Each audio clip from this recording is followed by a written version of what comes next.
What's going on, everybody, and welcome back to the A Show with the Kings Pro Wrestling Podcast. I am Justin, here with Meelz. What's up, Meelz? What's up? What's up? What's up with me? What's up with you, man?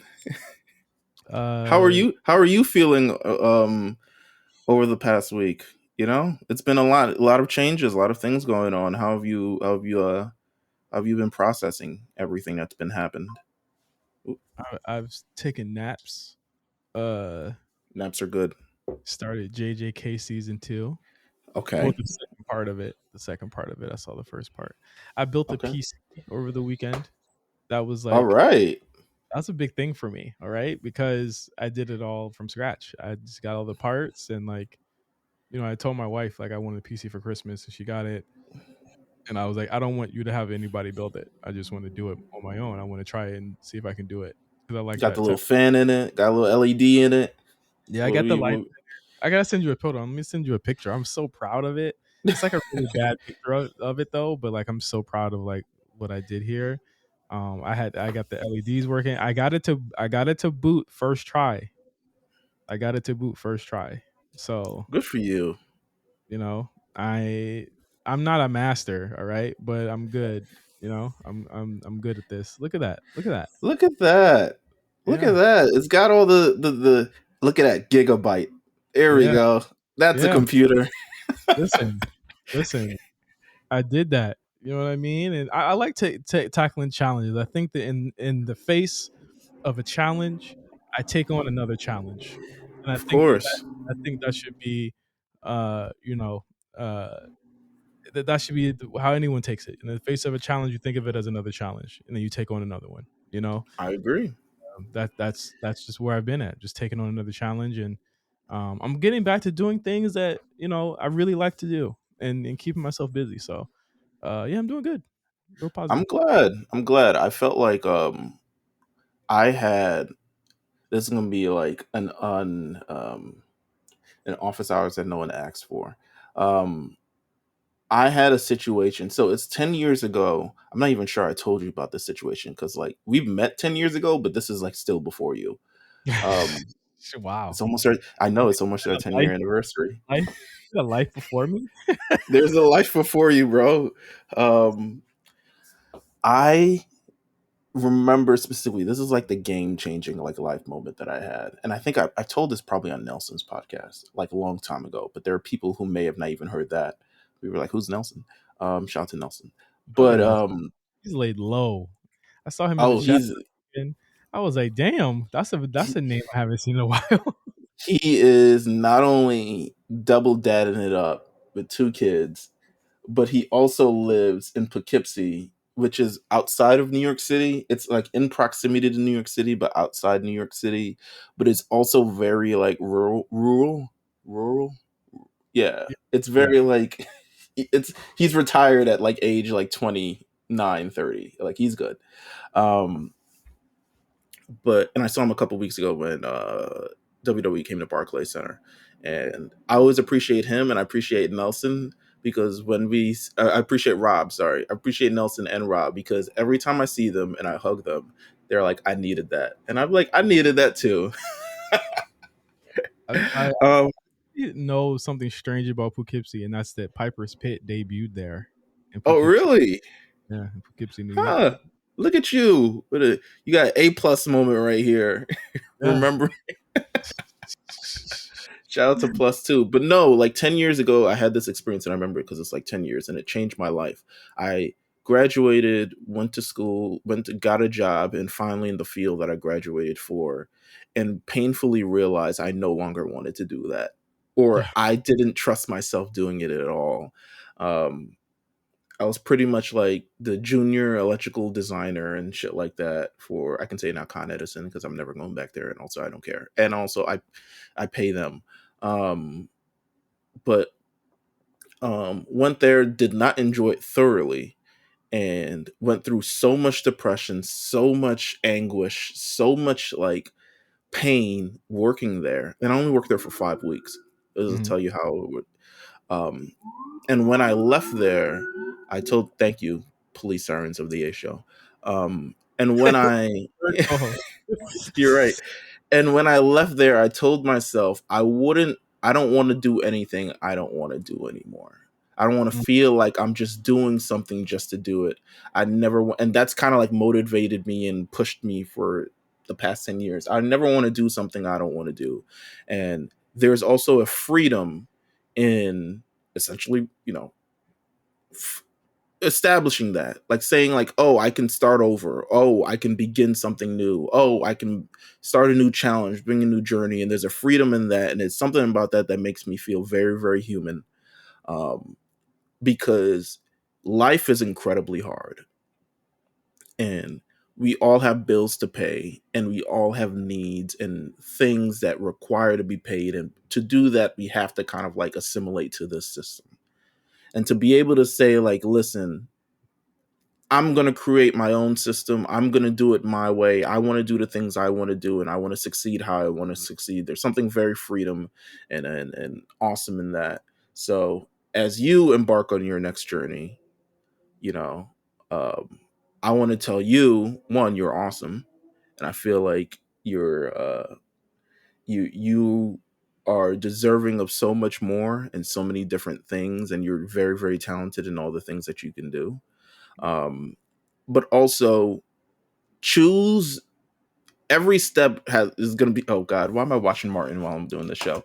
um every step that you choose, your next step is going to be your best step, and I have wholeheartedly believed that whatever comes for you next is going to be great, and what you're doing in the interim is also going to be great too. So I want to give this shout out to you. I want to give you your praise and your flowers in this moment. um because even though it may seem, whatever happened last week was definitely a tough moment, I look at you and I see, okay, I know you're going to be amazing and great in whatever you do. So just wanted to tell you that.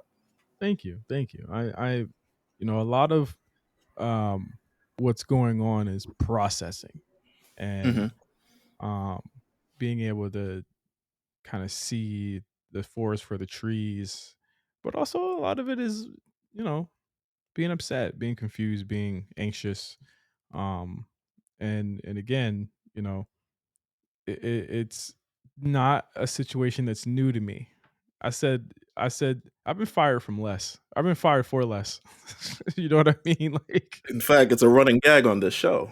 exactly. I think what it was is, there were just there were this what I was doing I really loved.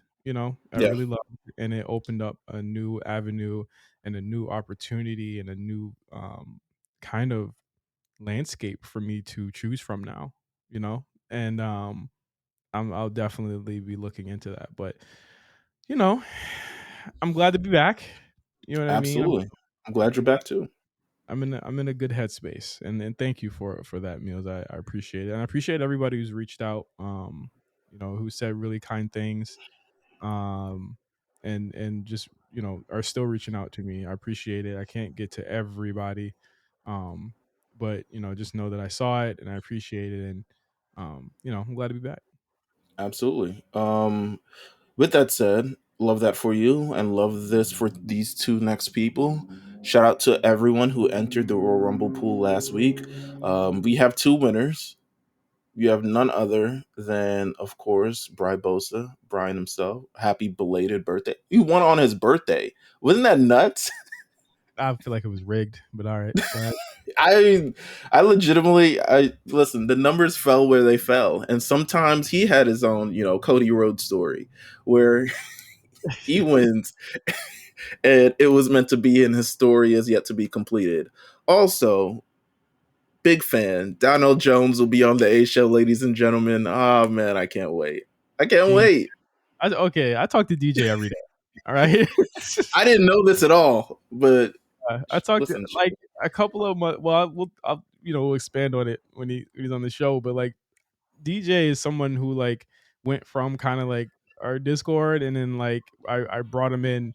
You know what I'm saying, to another, my actual, my other group of friends. You know what I'm saying, and he just kind of he just fit. You know what I mean, and he's just a great dude. He's a funny guy, and he consistently. Like we would be on Discord while we were at work all day talking. So DJ is a good friend of mine. That's going to be a really really fun show. Not saying Brian is going to be a fun show as well. We're gonna get to brass tacks. These are two. Not to say they're not. They haven't been fun guests in the past, but these two are particularly funny because these are people that literally we talk to every single day. So it should be good. I look forward to it, and I look forward to speaking with them. And let's plan this out sooner than later, so we don't have to take forever to do this. And people coming on in December like last So year, says September. I'm like, damn, Royal Rumble was 8 months ago. bruh. People might not even be employed. You know what I'm saying? By the time the Royal Rumble winners, who knows what happens over the next. Listen, if anything, these past, I don't know what's it been in these last 5 years, bro. These last 5 years, anything and everything has happened. Yes. Yeah. It's actually, again, I'm praying for a slow week. You know what I'm saying? Because it's just been crazy. I missed out on a crazy week, but then it's more Wednesday. You missed out on positive week. We had positive week last week. Yeah. We had Raw going to Netflix. Ooh, isn't that awesome? WWE 2K24. Can't wait to play that. Loving WWE. Oh my gosh, can't wait to see that. And then Wednesday, as always. As always, the blackest, the darkest day of the week has to be it. How do we want to touch this? I have a lot of thoughts. I have a lot of feelings. I mean, we can go with the biggest news first. I think that it is a huge deal to talk about the flight of Vince McMahon, who went from infamous to, I mean, let's be clear, not Infamous. mentioned at all. Not Oh, mentioned at not all. mentioned at all. Yeah, not mentioned at all. I mean, you gotta. I mean, obviously, he's gonna. I mean, let's just get into it. I mean, 2 years ago, almost in May, I think it'll be 2 years ago. Remember this? Remember all of this popped off while I was on my wedding honeymoon, like the Friday of my Right. honeymoon. Steph steps down. Then like what was like a couple days later the allegations come out, but days before that, Can I Sasha and Naomi left. right? Can I be absolutely clear? The fact this happened 2 years ago Mm-hmm. still blows my mind Yeah. because we're in the post Harvey Weinstein universe of social. We're in a just an era of social justice that's just like completely different than anything we've experienced beforehand. And this, while people complain like, oh my gosh, like shows aren't like what it used to be, or like characters on TV aren't like what they used to be, and that's fine. It is a necessary sacrifice for the things that we have uncovered and the actions that have been taken since then. And the fact that this happened in 2022 blows my mind. Yeah, I mean, 2 years ago, came We were out. doing the show. Yeah, came out that Vince McMahon was under investigation for hush money. At that point, it was hush money. We weren't sure the extent of it. At that point, came out more news came out of it. Really, we got what, maybe 20%, 25%. I mean, what we know now is like 25% of what the fuck was going on, right? So he steps down. He comes back again. He says, I'm back to sell the company, sells the company, but then he comes back again and he's still on the board. Or late last year, after the deal closes, you find out Ari Emanuel and a lot of those guys, they've pretty much taken over. Vince is pretty much just a board seat at that point, right? So Vince has just been chilling. He's not doing shit. Then it comes out last week through Wall Street Journal that Janelle Grant, who is now the named plaintiff on this case, has come out and she's alleging that Vince McMahon basically sex trafficked her, and that is the case that we're going at now. I don't know. I don't think we need to go into like too deep of details. This stuff has No, been widely. please.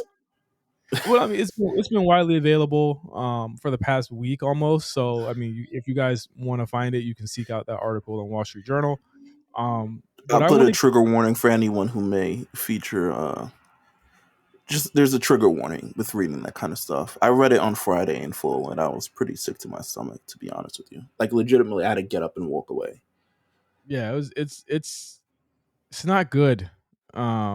It's not good at all. And again, the I think the status and the stature of Vince McMahon has gone from so many ways, almost not even a roller coaster, just a steep decline down. I mean, you think of it from what people thought of his creative to, and this isn't even what the people who work with him think of him. You know what I mean? Like this is just from everyone how they feel. You know what I mean about this guy when you say his name.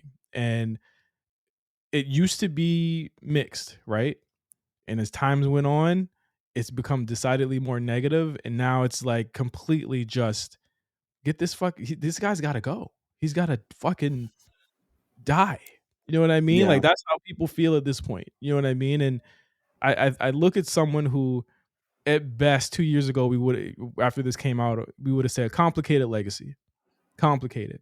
I don't right. think it's very complicated anymore. I think it's pretty cut and dry now that this is someone who had everything, but you see how power corrupts anyone and everyone, and in any situation, in any instance, how power can corrupt somebody, especially someone who's been on top for so long like this. I think the there's a bit of an I'm a lot of this new reveal helps kind of like continue to stitch things together, right? Um, Especially everything that kind of occurred during it. Now, again, the fact this happened in 2000, a lot of these acts happened in 2021, 2020, and all I'm thinking is it's the pandemic. There's in pretty much like what 30% of people going into the office, 40% of people going into the office, and these things are kind of like happening. It's kind of like taking advantage of a national crisis and essentially doing whatever you're doing at the end of the day. You have no idea what's going on. Again, like the Janelle Grant lost her job, maybe, during COVID in this kind of situation and looking kind of for some kind of relief. And at the end of the day, in her darkest moment, absolutely taken advantage of. And like you said, power corrupts people. And it's a terrible, terrible, sad thing and disgusting thing. I think, and the people who are involved, I mean, the only one really named is John Laurinaitis, who, Explicitly named. yeah, it's even just watching all of that and seeing that other people took part in this as well. Like his punishment of just getting fired to me isn't enough. Like it's it's crazy all of this and kind of like the aftermath of all of this happening where he's, brought down from the board and all these other things. I don't even think that's enough. 2 years ago, this happened, and I think a lot of people, we discussed it 2 years ago, obviously. And I feel like the public didn't necessarily take it as seriously as he should, especially mainstream audiences. I think wrestling audiences really, really did because they're familiar not only with the character of Vince McMahon, but kind of like the machinations of all the things behind the scenes. He doesn't like people who sneeze. He doesn't do this. He has this fetish for these kind of wrestlers and all this other stuff like that. We've taken all that into account and all that um, detail now is context for a lot of the things that kind of like happen. But we see that one SmackDown, literally after the allegations, man peeks his head from behind the curtain, is cheered by the audience, jumping off steps and shit. And I all I think is the audacity of all this. You know what I'm saying? Like to really be in that moment under to go through all the things that he did. And I'm not sure if he ever went through the idea of like looking at his contemporaries in this in terms of the Weinsteins and all this other stuff. I'm like, that can't happen to me. But it I mean, would have, look at the reaction. Why would he right, care? right. Look at the But it reaction. would have behooved him. It would have behooved him in that moment and be like, maybe I should. I mean, the damage is already done, but like this stuff, this type of thing shouldn't be tolerated anymore. And there are other, again, non-explicit people who are named in this as well, which has then brought up more people. It kind of like this, well, they knew and they knew and they knew and they should have known. I don't think it's right to openly accuse people of, or at least start shouting out names of things when you have no necessary proof of this. And if it goes to trial, we'll get all the proof that we need, to be honest with you. It'll all Mhm. come to public. That's why I'm assuming this is going to end up being settled. Um, I'm Yeah, assuming.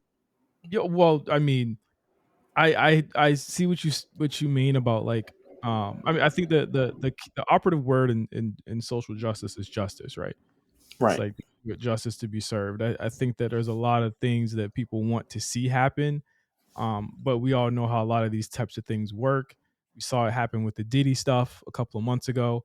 Right. Um, we saw how that worked, and a lot of people wanted there to be, you know, those Ju- the Diddy accusations were just as disgusting as this. You know what I'm yeah. saying? Like, it was just as hard to read as this was, and that eventually got settled within a day or two of whatever. I think the key thing in this case is like she was supposed to still be getting that hush money, and she only got $1 million of it. And I was like, if he stopped paying you, yeah, put the screws to him. You know what I'm Yeah. saying? Like, because like she's explicitly naming people that like knew about it. And to your point about, you know, people blaming people like, oh, and I think you mean like Triple H and shit like that should have known about it. Right. Like I think that like honestly, if the people that she explicitly named in this are the only people that we need to be caring about right now. I You know think what so as well. But I will say this. I mean, I'm not going to necessarily. I don't think it's healthy in this kind of situation to point out names. But I do think that this kind of type of thing doesn't happen unless more people are involved, or at I'm least saying? more people know Yeah, to essentially hush this and bring it. People who are buying the $15,000 Bloomingdale gift cards and the assistants and all these other things like that, and not and necessarily painting them as bad people, because they in some situations you have to do what you have to do, right? Um, these people have, but ultimately at the end of the day, there's a lot more that goes into this. someone's gonna say, "No, you don't." To what you just said, someone would say, like they'd be like, "No, you could say no." And I'm like, "Listen, y'all ain't never been in corporate situations before. Like, it's not always like post And pandemic. that's not to say that we approve of this, but No, that's the the reality situ of this. it's the It's the reality. reality of the situation. Like, yeah, Like, I I, think that, I think that like again, it's a fucking cabal of old nasty white dudes doing some nasty shit and then bringing other people into the nasty shit. And I mean, I don't think we got to get into the person that was like not explicitly named, but I think was only used in that document to kind of see how show how far reaching that was, right? I think if you look at the um I think if you look at the actual documents, it's clear that like she doesn't want to name this particular performer outright for a lot of reasons, because like essentially she's not thinking of him as the wronged party that wronged her. You know what I'm saying? to be Like honest, I mean, she didn't. To be honest, too many of the clues is not. She didn't name him explicitly, but it's like there's a joke on The Simpsons that'll like, I'll, you know, Lisa S or L Simpson. Which one do you want to be preferred? Like, it's not, to me, the I think details. it's tough to put him in that without and he didn't do anything, and I think that's why we Right. like that's why I like you think it's see to what's enhance the point. It's to enhance the point of the trafficking, essentially. exactly. Yes, it's to enhance the point of the trafficking, even if nothing happened, to show Vince was willing to do this to me in order to get this person to resign, even if this And it person was right, right, even if this person didn't know. It's like, and then it's like, oh well, they did, and it's just like, well, text messages show that he's like, ain't that your girl? You know what I'm saying? Like it's not like, and again, like it opens up the conversation in a can of worms to like kinks and shit that people just don't that are not, not well versed in talking about. You know what I'm saying? Like, and that part right. is again, it's crazy. It's crazy that he was using this woman to do all these things. It's crazy that he was only gonna pay her $3 million to even just be quiet about all of that shit. I want to win at 15, and you know Right. what? She might get 15. You know what I'm She saying? Like gonna get some shit. I tell you that. he's getting something for this, and I She might think get the the worst. WCW library or some shit like that. I don't know. Well, My he doesn't own question that is, anymore. my question is, do you think that Vince wants to see it all burn? Do you think he wants to fight this? I think it'd be the dumbest thing on earth for him to fight this. I think WWE would be finished if he tried to fight this. I think WWE would be finished if he tried to fight this in any kind of major way. I think if he was smart and cares about his investment long term, um, you definitely don't fight this because it's only going to continue to bury WWE deep down into the ground. Like, this is bad, but still WWE's booming. A case that can see multiple people, multiple implications, and multiple people involved. Netflix might say, "Listen, I don't want this small in my damn shit anymore."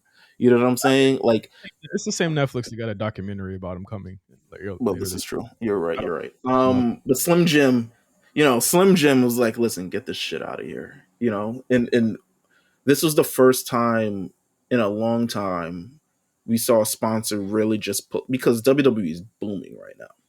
They can't get enough people to help sponsor their damn shows.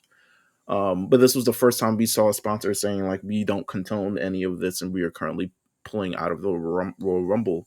And TKO group responded very, very swiftly and like, get that nigga out. I mean, they didn't say that specifically, they might but have. yeah, get that nigga out of here. And he was off the board within 24 hours and Kind of. I mean, he had no political 48 fight. hours. He has no political fight. In WWE, I think that it's not really his company anymore. I think the only way they fight this is by saying, because the thing is like, to be real, a lot of the people that might have been there, besides maybe Bruce and maybe Hayes and all those other people, are gone. And Yeah, I've been very adamant in saying that they're not going to probably touch creative like that, because that's been the core of why the company's been doing so well. And I've right. mostly been right there in terms of like, they have not touched anybody in creative right now. Even so like, I think that if Discovery did happen, it's going to hit the people that are still there. I think the defense for TKO is that, like, that's not like largely it's not the same people there anymore, and those people are gone. You know what I mean? Like, I think that, and it's the same thing it's the same thing he pulled last weekend by saying, like, Vince McMahon had nothing to do with anything, the day to day. You know what I mean? And Right. I wholeheartedly believe. I mean, you see it. He has No, like, yeah, he has nothing. Kevin Dunn is gone. Johnny Gargano is getting 30-minute matches on TV. The max he might have been is like he might have showed up to the Royal Rumble, might have showed up to WrestleMania. Yeah, Um, pretty much. And I think that's their defense.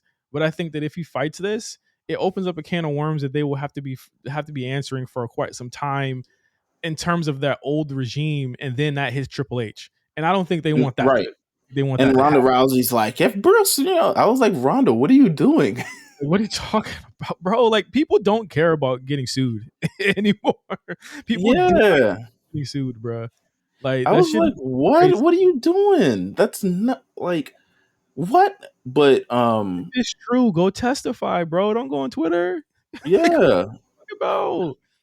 Fucking but all throughout this, I really do genuinely think about his family. And it makes me look even deeper into the relationship that he has with his family. The rest of the McMahons that we know.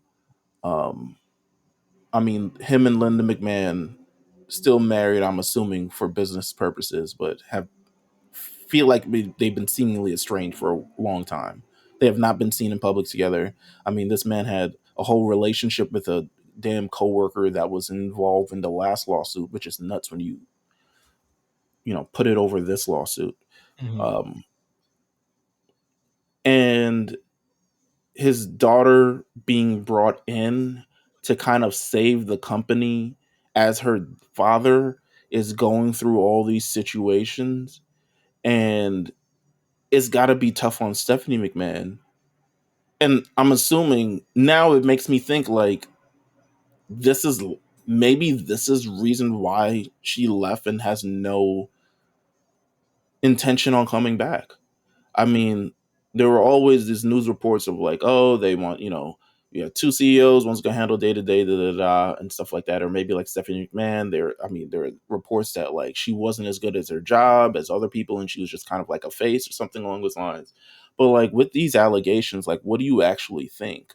I don't know her personal thoughts, so I'm only inferring. But the notion that her, Triple H, and I think one more, Nick Khan, um, did not want Vince on the board and actually voted against him, Mhm. um, is very, very telling. And I know we haven't hit Royal Rumble yet, but fast forward to the press conference post Royal Rumble, where Triple H is asked these questions, and but rightfully so, he should be asked these questions. But how do you give an answer knowing how not only business wise but personal that this all entails? How this affects their children, how this affects his family, how this affects all Well, these other things like that. people don't care. At the end of the day, people don't. They'll they'll tear down anything. It's like there is no grace to be shown there. You know what I mean? In terms of just like, hey, like that might have been a fucked up situation to get put in. But I think ultimately people don't care. I think look at like the reaction to it. Like Right. it wasn't a good answer. It was the answer you was gonna get. I don't think that like again Triple H is not named in those documents. I think the most that he could have said is what he said. I think that like again a lot of this stuff is new to the people in these situations. You know what I'm saying? A lot Hmm. of this stuff is new to wrestling journalists and journalism and stuff like that. Like it's new to them. I think that it's not new to Hmm. people that watch this shit happen every single fucking week and month in other industries. You know what I mean? Right. I think that ultimately I've seen people like compare the Tony Khan thing, and I'm just like, well, I'm like, Tony could have said more ultimately because there was no case over his head. There's no case that we see right there. He could have said more, fuzzy hat on or not. Triple H could have Right. said more. He's not named in the fucking the actual documents. You should be coming at Tony and Triple H the same fucking way because they're not named in the case. But I think that he's being hammered for that. We had a wonderful week. I think the TKO line is to deflect and to point to the positive things that have been happening. That is a basic crisis comms thing. I don't think they've had enough time to conduct and create an actual like line of communication on what to say about Vince right now. I Right. honestly think that they did. Did they have time to prepare that? I mean, you know how that company runs. You know what well, this nigga's injured. This person's, you know what I'm saying? Like, there's a lot of stuff going down. Not holding water for it, but like, I could see a world where they probably did not because they thought Triple H was too busy with creative, and they sent them out to do that, which is a bad idea. But yeah, I think no, I think he, in the reality, he was always going to be at the press conference. yeah. So I feel like they definitely should have. But ultimately, I think at the end of the day, the only thing that he knew that like this is what I'm going to say is no, I did not read all those allegations, which essentially says like I don't have the information about it other than the kind of like headline stuff. I don't have any information, like detailed information. I don't have any of that. And to be honest with you, I wouldn't read it um because again, it's a lot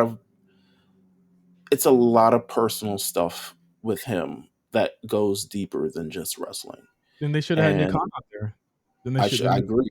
I then they should agree. have had Nick Khan out there. I think that it was definitely uh he was the wrong person for the job at that point. I know Triple H is really good at a lot of things. He's really good at selling at selling a product and selling a WWE product. That's what he's good at. Getting it Right. con because his job is to get y'all out of that rut. That's what he's good at. You know what I I mean? agree. And I think that like ultimately him going out there was they sent him on a dummy move. It was a dummy move. And I think that Yeah. ultimately that again for such a great week that was not a good way to end it, you know? Yeah, I think just him just saying like, you know, it was a dark cloud, but we're focusing on the positives. It definitely feels and definitely is dismissive in a sense. Um, and yeah, there's just a better way you can handle it, but I feel for him and his family in a sense because there's a lot more wrapped up into it, and like you said, there's a lot of grace not being given for this kind of thing when you have your grandchildren are going to school or your children are going to school and people are asking them about this. Um, your wife has to kind of like deal with this at home and all these other things and put on kind of like a tough face, even if she doesn't want to be tough. And you want to be supportive for them, but you also want to be supportive for the superstars. Like, this is a very dark, gnarly thing that happened. And you also have to ensure that you're the place that you're creating is a safe space for all involved. And there are also his other children, his WWE children, who also have their own feelings that they're trying to parse through with this as well. Like, there's a lot to kind of like deal with in this situation. I think it's way more complex than the Tony Khan thing, which he could have answered and kind of like dispelled kind of almost immediately. Um, Nick Khan was there at the show. You know what I yeah, mean? I think ultimately, if he's the he's face the of person. You're right. He is the person who should be answering these kind of things. he's the one who should have been there. And I think knowing that was, here's my thing. I don't think this is the last time that they will actually address this. I think that they should come out and like say more about this and what happened and what didn't happen. I think honestly they probably got to get their ducks in a row so as to make sure that whoever could be named or will be named is gone, so that when they say that they can say we don't got nobody that had nothing to do with that shit. You know what I'm saying? So like ultimately, that's on him. Whatever blows black on us doesn't happen with this regime here. I think Pat McAfee on Raw. I don't know if he was fed this line. I don't know if you heard this line or remember this line. He said, "It feels good to be working for this regime." And I I didn't said, hear that at all. I was kind of annoyed he showed up, but he said it at the top of the show. He said, "It's good to be working for this regime." And I said that seems like something where they're subtly trying to put. And I told this to you last night. I'm like, I said if after their last week, you can't go wrong putting a face like Pat McAfee on that show, because all they're gonna do right now is just throw positive at you. And this is like I saw this talked about yesterday, like the Benoit thing and how they handled it. I think that like they have much better crisis comms people and PR people now to like be like, let's accentuate all the things that are positive about the company and shit like that now. Like let's accentuate that to get away from that point. Back in the day, they would have never done that. And I think they would have, like, with Vince at the helm, they would have doubled down. I think what they're doing right now is like complete and sheer and utter corporate shit right now. That's what they're doing. And whether you like it or not, that is usually what will get people to forget. That is right, what will right. get people to forget. And I think that they want people to forget. I don't think that it's going to happen in the short term. I think this is going to follow them for at least the next couple of weeks. But like, it is definitely a stumble on what was a fucking great week for them last week, and then it Yeah, ended up being the worst week for them. So like, absolutely. And I think this has the potential to be probably the biggest. Probably, I'm still saying the Benoit thing is probably the biggest mark on WWE since then. I don't think were equipped enough to handle that in any strong situation. Now they're a little bit more equipped. They're a little bit more savvy with all the things, but this is just as bad. This is Vince McMahon, who has essentially created pro wrestling as it is under these situations. And the saddest thing about it is this man he's been kicked out of his own company twice, twice, because he couldn't stop being a nasty man, and a it wasn't. nasty ass nigga. To be clear, it wasn't his father. It wasn't Ted Turner. It wasn't Eric Bischoff. It wasn't Paul Heyman. It wasn't Tony Khan. It wasn't fucking Dixie Carter. It wasn't Jeff Jarrett. It wasn't Ghetto. It wasn't anyone that took this man down. It was him that took him down. Vince screwed Vince. And I shudder to even fucking say screwed. Vince fucking ruined it for himself. And that is the most poetic way for this tenure to end. And I say not mentioned at all because you can't talk about the man who created wrestling without talking about what made him leave wrestling altogether. And we Absolutely, never thought that it would have been. You said it yourself. You thought he would have died doing this. We would have all thought he would have died. In the last 2 years, this man has been disgraced. He's been embarrassed. He's been fucking rightfully shown for what he is and what he had become. And now he doesn't even own that anymore. You lose everything. You lose everything when you choose to do the things that you do. And that could go from not only his company to probably more than likely his family at this point. So to lose all that and to be alone by yourself, that I can't think of a more poetic punishment to him, because you know Vince loves attention. Vince Mhm. loves that adoration. He loves the roar of the crowd. You're not getting that anymore. You're not getting that. You don't get the joy from your company. You don't get the joy from seeing them do well. They could make $3 billion this. They're gonna make $3 to $5 billion this year alone. You Right. get you get to share in none of it. It's gonna say it was founded by Vince McMahon and it's owned by Ari Emanuel, and that's it. That's his legacy. That was a lot. Um,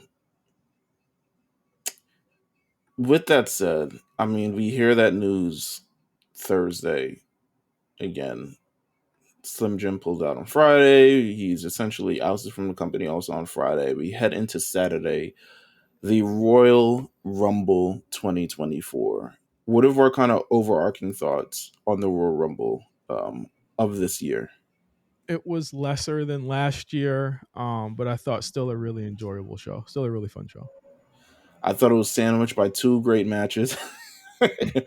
And whatever the Oreo cream shit it was in the middle was not Yeah, that great. it was Um, it was lesser. It was definitely lesser than last year. I which think makes that me think why they went with that kind of. It feels intentional. because you owe it to Cody to have him close the show that way. He opened it last year, but not when you we questioned it opening last year, but then when we got to the end, we understood why Cody winning had to open the show because it was gonna end on a fucking down. It ended on it ended on It one of the ended on the biggest shits that we've ever yeah, like experienced. it ended on like the most depressed. Like the ending was Sami Zayn cover surrounded by flowers, dead on the mat. You know what I mean? Like this one was a Amazing. more potential. It was about the potential of what was going on. I thought that the women's one opening also showed like, oh, okay, what could really happen here? I do think they could have like maybe like I don't know, like maybe added like I don't know, like I just feel like the match quality was just I not thought where I would have added Street Profits and Lashley versus your 4K. I would have added that is to the that show. legit? Because I like be that as it may, like that like actually looks like a compelling like program where you want to kind of see what these guys can do. They're gonna like go all out. Like I could see a really cool no DQ match between all these guys. You know what I mean? And I it would thought be I thought exactly the same thing. Yeah. yeah, like I thought it'd be really cool. I think that for the first time, there's actually some like, oh, okay, there's some adversity for Bobby and the Profits, and there's some for the first time some actual fucking intrigue with what's going on with Karrion and his crew. So, I do agree. I think that they could have put that on the show. I think that they really do hammer home that TV is an important aspect for them as well. That's why they keep a lot of these defenses on TV, which Hmm. is fine. I think it's good, but I think that sometimes you got to give us something. You know what I mean? And I think the Rumble was missing a little bit of something this year that made it lesser to me than it was last year. Absolutely. I thoroughly enjoyed. Well, I don't want to say thoroughly. I enjoyed the women's rumble. I think maybe more than the men's. Um, and I explained this in Discord, but I felt like it had a number of acts. While it had definitely a lull in the middle. I mean, you go from, I mean, everything from like Tegan Knox to like 10 to, Nia Jax again. 10 to 20 was crazy, and then from like Yeah, 20 to like 28 was like, all right, like what are we getting? What's happening here? right. But I do think that they told a great story, Naomi's return, and order also the Jordan Grace thing. But I think the first part of it belonged to Bailey, kind of like, oh, okay, damage control is gonna save me. Fuck, they're eliminated. What's going on, guys? And Yeah. then the middle part is kind of like, I mean, Also, it builds also, up also them being in it and them not telling her. She had the look on her face that they didn't tell her that they were going to be in it.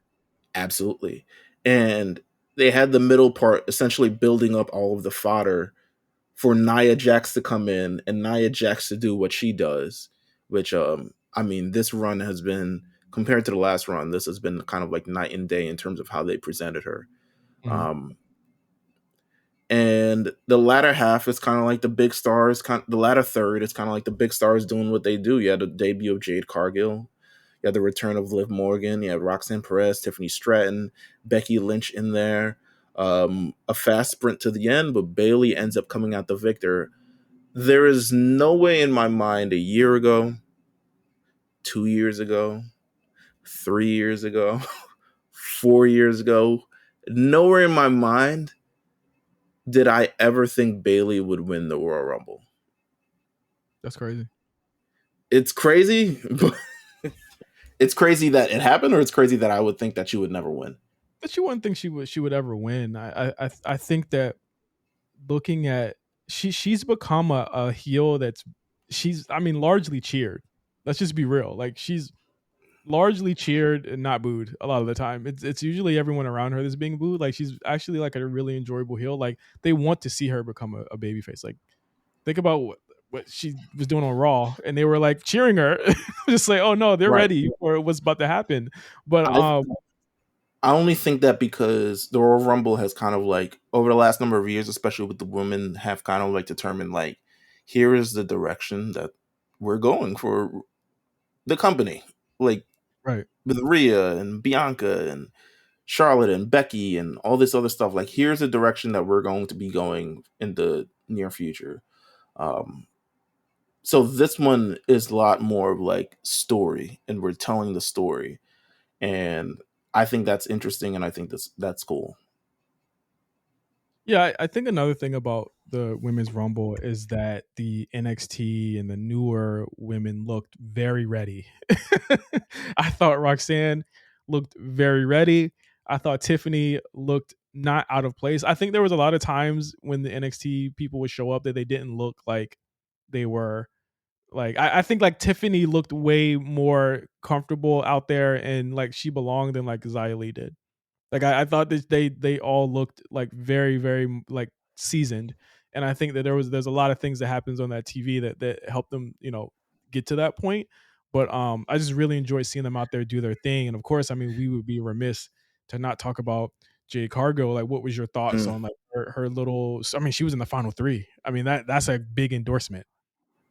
I mean, big endorsement is pretty much the two words I would say for this. I think it was a debut that we were all anticipating, and I think it lived up to every expectations. I think personally, I think from what it seems like, the Jade Cargo Bianca Belair stare off feels like the most viral moment of any of the Rumbles.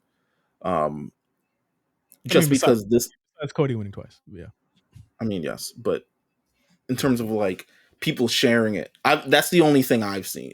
I haven't seen people sharing Cody one that are just outside the wrestling sphere.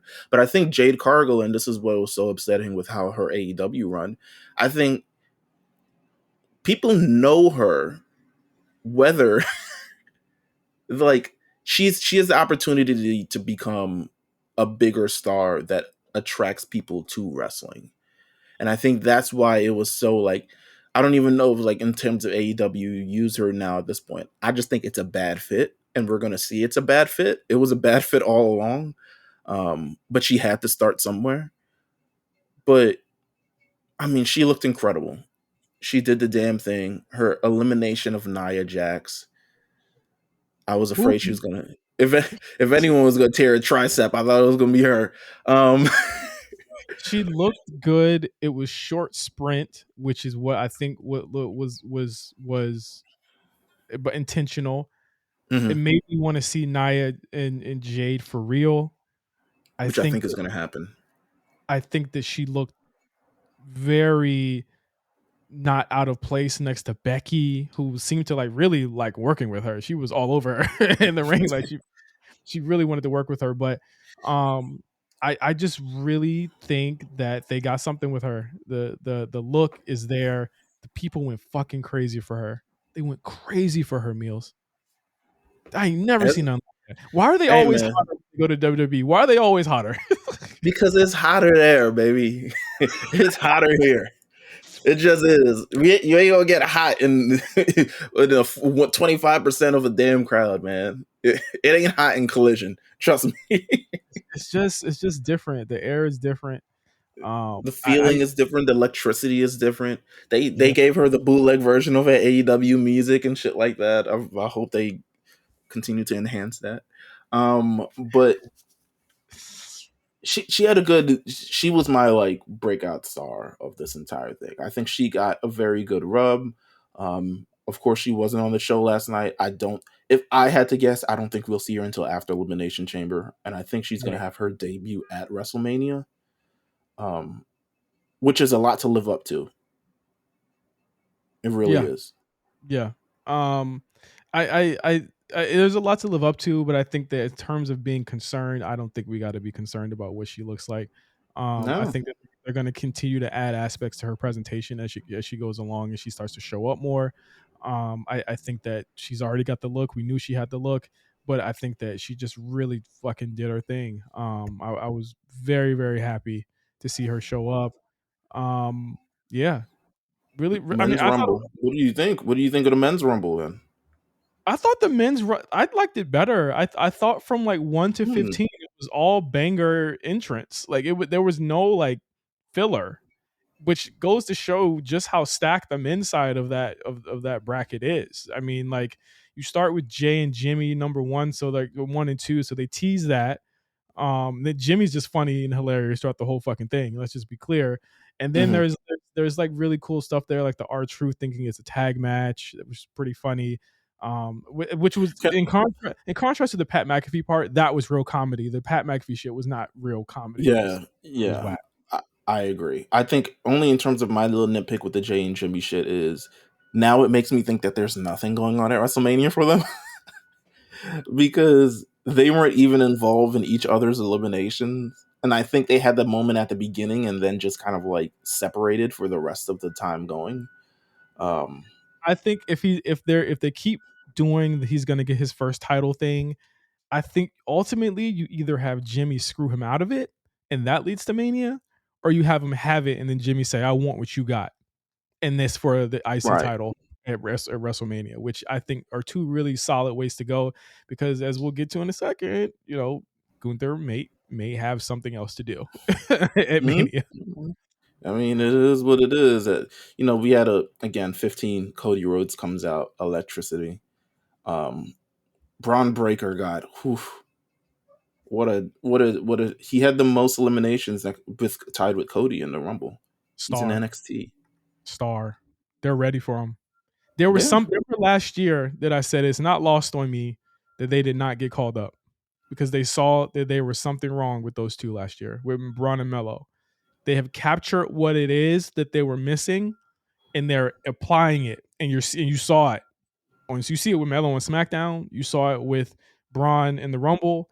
There's a electricity with Braun that you just can't get anywhere else. It's almost Goldberg like. I'm not saying he's Goldberg. It's almost Goldberg right, like in terms of the like the the charisma that he gives off. right. Mello being a worker on that roster and Braun being that guy. That's always what I saw them as, and so it's perfect that they're kind of crafting them in that way. But I And the mean, integration is incredibly organic, which I like. yes, Um, yes, and again, it, tossing out Damien, that's a story. yeah, That's a story right there. So I mean, I wasn't mad at the men's Royal Rumble. I did think I did think the last bit of exchange, I was like, damn, this is going pretty long. like, they were um, trying, and but they were Punk was very winded. Punk had his 90s dad hair at this point. It was like all up in the air. I was like, damn, he looked like he's going through it, it. it all makes sense why he was moving like that when you figure out that he was injured, and he was still trying to put that on. So we find out early Monday. It was already rumored into Sunday. No one it was really nothing had ever come out of it, but it was confirmed on Monday that CM Punk had an injury. They couldn't confirm what it was. It happened with his arm. They confirmed it yesterday. It was his tricep, the other tricep, not the one he injured in 2022 in AEW. Um, he gets an injured during a Future Shock DDT spot from Drew McIntyre. And he, Crazy.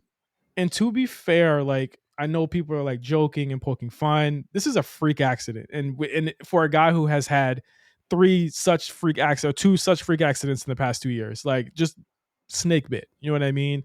Um, Hmm. it could have happened in any way. It could have happened in any way, shape, or form. It was his first match back. He had already had 2 matches with Dominic. It could have happened then. You know what I mean? Like that's how freak of an accident this is. But it always seems like when it's on a big stage, he's getting hurt. But I got to commend him for finishing the match, for doing what I would assume the full whatever him and Cody had planned out, doing it, Cody protecting him, and then Punk, going through with it. I mean, you look back at it. I watched it again. He's lifting him up on that bad arm. By the way, he's still Yeah. falling on the arm. He's still doing all the things that he was trying to do. Could have, aggravated it a lot, but hopefully he didn't. But I mean, I got to commend him for that, because I think a lot of the question with CM Punk was, has he changed, right? Is he the same Mhm. guy that he was in AEW and that he was in 2014? And I think this, he always says he wants to help people and he wants to really just help the future of the business. I think this was a shining of an endorsement of the fact that he is trying to do that right now, because again, Absolutely. he didn't have to do that for Cody, but he did. And for him to, at that point, get hurt, Meelz, knowing that he's probably not going to get that match at Mania, still going through with it, I think is again incredibly commendable. I'm fully locked in on this new era of Punk. Um, it definitely was quite a sprint to the end of this thing. Cody winning twice. I think we talked about it. We chatted about it sometime last week, and I was just like, it would be nuts if Punk came back in his first match and won it. So he's probably not going to win. You're Like right. it would kind of be nuts if he was just like first match 10 years, hasn't had a match in months, comes back and wins a Rumble. Mhm. Um, Not to say that it couldn't have happened, but it would have looked wild to happen. And I think there again, we also talked about last week how the statement from The Rock, which he's now like backtracking a little bit, A um, lot of it. kind of ruined a lot of people's expectations for WrestleMania and maybe even a little bit in the sales of Cody. It's like it's what the Sami Zayn thing people thought last year, but to a bigger degree. Because people were absolutely sure. I mean, dirt sheets, Meltzer, Alvarez. Oh, it's going to be That's, Rock versus Cody. I don't know. Cody's doing it at WrestleMania. that's Um, dumb though. Like, that's on them if they thought that that was even a fucking Sports thought. Illustrated, coming up with fake news. It's crazy. Crazy It's to think that the people that are supposed to be giving us this unfiltered, news would get it this wrong. But it's like, to me, what they did and what they did in the press conference after was they fucking slammed it, not with a hammer, on a table, with a gavel on a fucking podium. It is not Rock, it is Cody. And then they try to pull some shit on Monday that we'll talk about on Patreon. But like they basically said, no, nigga, this yeah. is our guy. It's just, and Cody had his press conference. He was like, "I want to talk to the people for a second." He had his little, I heard the memes. I had all these other things. I've worked hard. My father and da da da and did all other stuff like that. Essentially saying like, listen, fuck what you heard. Is me. And if there's anyone that's going to bring this company into the future, if there's anyone who sacrificed the most, it was really him for the first time. It felt like he was taking off his political um, face in a bit Mhm. because Cody always has the right answer at the right time. But this seemed genuinely personal to him that people would go out their way to essentially say, like, He's not he is getting it. not he's not getting it, and it's not the biggest match that you can do, and that's why he's not getting it. And he's Mhm. like, motherfucker, I'm here. I heard that You know? crowd. I heard that crowd when he won, and they fucking wanted it to happen. You started hearing boos when Punk would look like he was about to win. Let's just be clear. Like, they wanted this to happen, bro. Like, they love this guy. I don't see how you could hate on this guy anymore, bro. Like, I just don't. I don't I see don't it. see how you could ignore the whole year of storytelling that's right in front of your face. And the one thing WWE is doing at this point, well, is doing consistent storytelling. They have career arcs, circular, starts at one point, ends at another point. Probably in the Vince era, this shit goes left and, and Brock Oh, Lesnar Punk wins. You wins. know? Or no, Punk wins. I feel like Punk wins if Vince is there, and then he makes Cody do the fucking chamber, which I think is a less interesting road to me. You know what I'm saying? All things Yeah. considered, it's not that interesting to have that happen. So I think that what they did was, he's the right guy for the time. He's the right guy for the period. Why would you not do it? Why would you not go this route? You know what I mean? I'm completely in awe of people that didn't think that this was going to happen. So I want to ask you this question. I mean, there's a couple more questions before we go to Patreon. I want to ask you this question.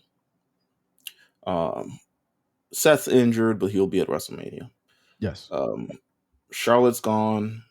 Punk's gone. Brock Lesnar, for all intents and purposes, is gone for now. for now.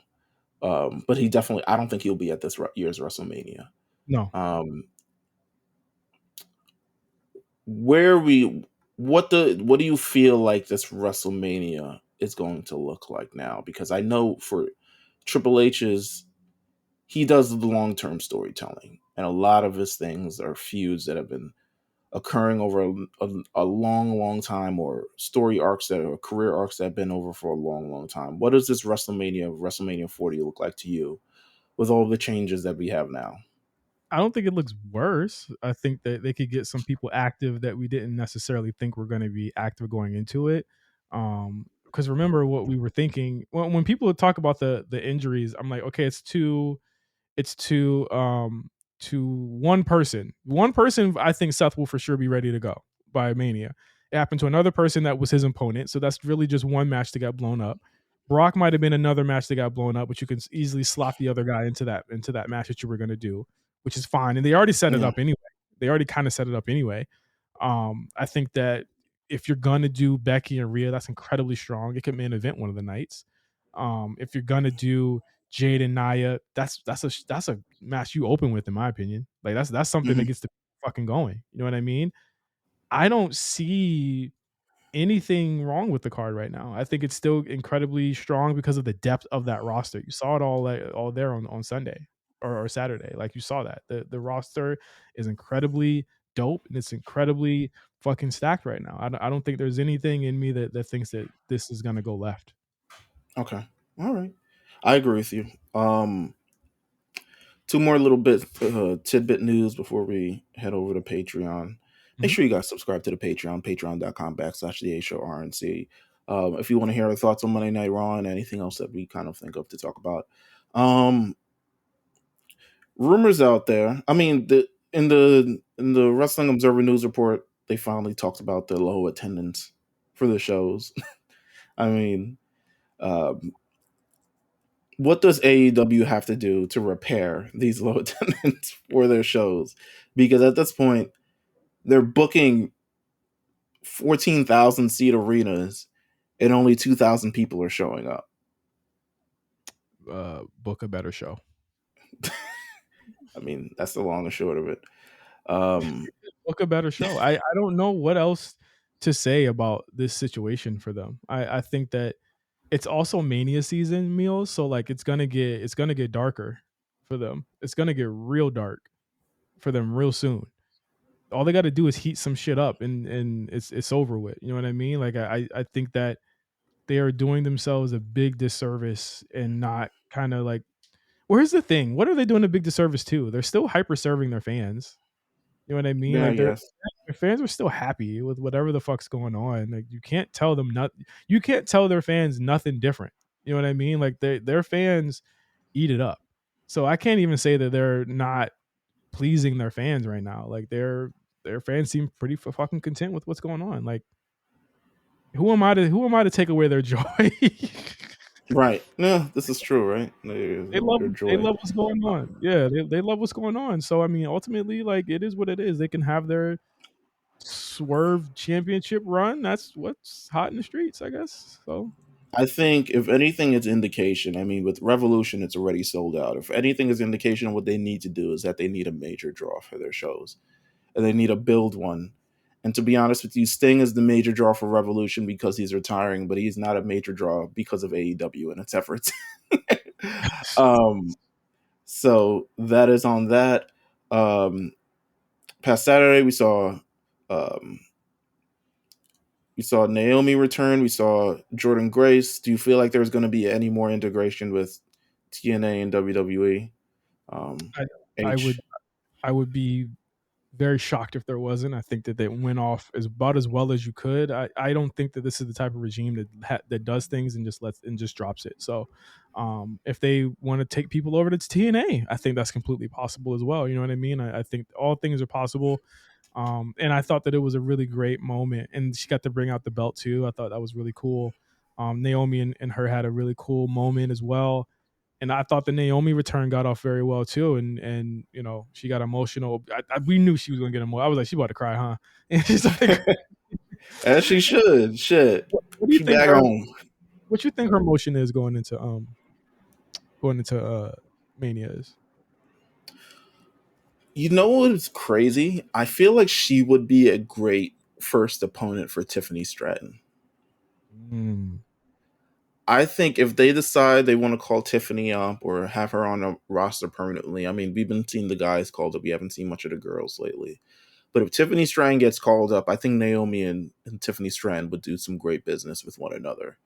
Um, I'm So, looking forward to see. Yeah, SmackDown needs Naomi to be, quite frankly, just because not necessarily Damage Control it is, but you need a little bit more parity and star power on that roster because after the faces of Bianca, it drops down to like Michin and Zelina Vega. And no offense to them, but they're not. green. You're green. Yeah, it just is what it is. So we need a little bit more of that. Um, and then I'm sure Bailey will join them eventually. But yeah, I'm looking forward to seeing what Naomi does, even if she ends up in a battle royal or tag match. I think people are generally excited for Naomi to be back, and I think she's a major addition to the roster. And thus far, H is very, very happy with her being back. Um, last bit of news: there's some rumors. Mm. Dave Meltzer says, "Listen, Malachi Black and Buddy Matthews, they want to return to the WWE, hence why they have not lost cleanly at all." And this is the recent AEW collision, which 300,000 people who did not have Peacock watched, um, featured a steel cage elimination match, which was originally billed as a steel cage elimination match, and then on the night of the show changed to an escape the steel cage match. Um, Dave Meltzer surmises that it's because, or Brian Alvarez surmises that it's because some people don't want to do jobs. Of course, people have took on Twitter, the Buddy Matthews, Brody King, Calvin, everybody's on Twitter refuting this. Mm-hmm. Personally, me, um, in terms of my thoughts about this, and then we'll get into your thoughts, which I think we're on the same page about it. Come on, bro. Like, stop being. We know the job. You don't really want to do the job, bro. Come on. To Daniel Garcia, listen, there's got to be a reason why. I'm not sure of the reason why. Maybe there's a better reason that Tony Khan can. Maybe someone can ask him at the scrum um, of why Malachi Black isn't booked in singles matches and hasn't been since 2022 and hasn't been in a major singles program since 2021. Um, maybe someone can answer that, but it looks funny in the light that AEW, who has been notoriously known for having a non-escape clause in their steel cage matches, suddenly now have people can escape and get out the thing. It was Great totally match. it was totally the rule though, bro. It just wasn't on the graphic. I was like, bro, shut your fucking mouth, bro. I was like, all right, come on. Y'all notoriously say like we don't like that pussy shit of escaping the cage. But now it apparently does. So what are your thoughts on this entire situation? I wouldn't do a job for that nigga either. Play the game. Play the game. Hey Play the man. game. Fuck it. Why y'all mad that he playing the game? He's playing the game. I'm not mad at And him they playing. letting him. Yeah, if he let you play the game, I'm gonna play the game. That's his fault. He cannot be upset that like people can't be upset that that's the type of shit that he allows them to do. They playing the game. That was That'd be all funny. right. That'd be all right. Let's go to Patreon. All right, man. Thank you guys for listening. We'll see you guys next week on the A Show with more talk. Hopefully, it'll be a peaceful week. Knowing the wrestling business, probably not. But thank you guys for listening. We'll see you guys next week on the A Show. Peace.